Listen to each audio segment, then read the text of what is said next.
Smart listeners, saat ini banyak para ibu yang terpaksa harus keluar rumah. Saya pun termasuk di antaranya. Ada banyak faktor yang menyebabkan wanita harus keluar rumah. Di antaranya karena tuntutan ekonomi keluarga. Ada pula ibu yang memiliki keahlian yang dibutuhkan oleh banyak orang, sehingga mereka keluar rumah untuk memberikan kontribusi yang bermanfaat. Kurangnya waktu bersama anak dan keluarga adalah salah satu kesedihan yang kadang dirasakan oleh wanita yang bekerja. Untuk itu, ibu pekerja harus punya strategi agar bonding dengan keluarga tetap terjaga. Strategi jitu itu adalah manajemen waktu pengasuhan anak, yaitu suatu cara yang dapat dilakukan orang tua untuk menyeimbangkan waktu dalam menjalankan berbagai peran yang diembannya. Smart listeners, berkarir tidak jarang menimbulkan dilematis tersendiri bagi para ibu. Kadang seorang ibu kurang fokus dalam pekerjaan karena masih memikirkan kondisi keluarga di rumah. Kebersamaan dengan anak pun terasa sangat berkurang. Belum lagi jika tempat pekerjaan cukup jauh dan berhadapan dengan macetnya perjalanan pergi dan pulang bekerja. Tetapi ada fakta yang menggembirakan yang perlu disimak bagi Anda, para ibu pekerja. Survei internasional tentang gender dan perilaku oleh Harvard Business School yang melibatkan 50.000 responden di 24 negara menyatakan bahwa anak yang tumbuh dengan ibu yang bekerja ternyata akan memperoleh lebih banyak keuntungan di kemudian hari ketika mereka dewasa.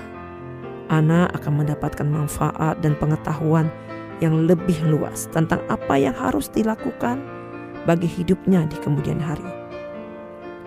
Hasil penelitian juga menyatakan bahwa anak perempuan akan memiliki kemampuan manajerial yang baik, sementara anak lelaki yang ibunya bekerja akan lebih peduli pada pekerjaan rumah tangga dan bisa menyisihkan waktu untuk ikut mengurus anak ketika dewasa. Tentu saja kita tidak bisa begitu saja menelan mentah-mentah hasil penelitian ini. Sangat penting untuk mempelajari karakter ibu pekerja seperti apa yang mampu dalam membentuk karakter anak seperti disebutkan dalam penelitian tersebut. Dan tentu saja karakter ibu spesial ini juga bisa dimiliki oleh full-time mother.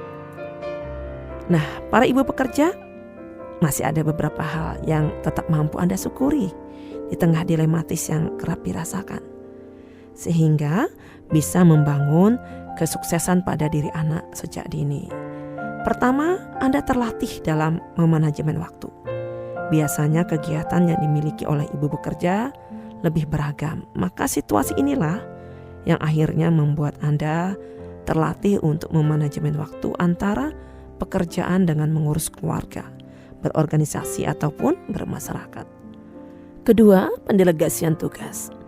Karena keterbatasan waktu, mau tidak mau ibu yang bekerja perlu mendelegasikan beberapa tugas rumah tangga pada anak-anak dan suaminya. Seorang anak terbiasa mandiri sejak dini karena ibu tidak senantiasa berada di sisinya untuk mengurus segala keperluan. Anak pun terlatih untuk menyelesaikan segala permasalahannya sendiri sebelum meminta bantuan ibu dan ayahnya. Sedangkan keterlibatan suami dalam urusan rumah tangga juga akan meningkatkan rasa empati dan kebahagiaan bagi anggota keluarga. Ketiga, lebih menghargai waktu kebersamaan dengan keluarga di rumah. Terkadang adanya rasa bersalah karena telah meninggalkan anak dan suami, maka para ibu pekerja berusaha membalas kesalahannya dengan mengefektifkan waktu bersama keluarga di rumah. Dan sesungguhnya ini sangat baik. Keempat, lebih bisa memberikan pengalaman dan wawasan tentang dunia luar pada anak. Ibu pekerja terlatih menjadi multitasker, sehingga anak bisa belajar banyak hal dari cara sang ibunda mengatur waktu dan prioritasnya. Ibu pun dapat berbagi cerita mengenai pekerjaannya dan hal-hal update lainnya yang bisa memperluas wawasan sang anak. Dan hal ini sangat berguna sebagai referensi sang buah hati di masa depan. Smart Listeners, kontribusi bahkan kualitas hidup Anda termasuk dalam peran pengasuhan terhadap anak sangat tergantung pada manajemen yang cerdas dari waktu Anda, bukan oleh jumlah energi yang Anda miliki. Semua kesuksesan berawal dari kemampuan seseorang dalam memanajemen waktu di dalam kehidupannya. Jadi, jika ingin membuat sebuah perubahan nyata dalam hidup, maka belajarlah untuk mengelola waktu dengan baik.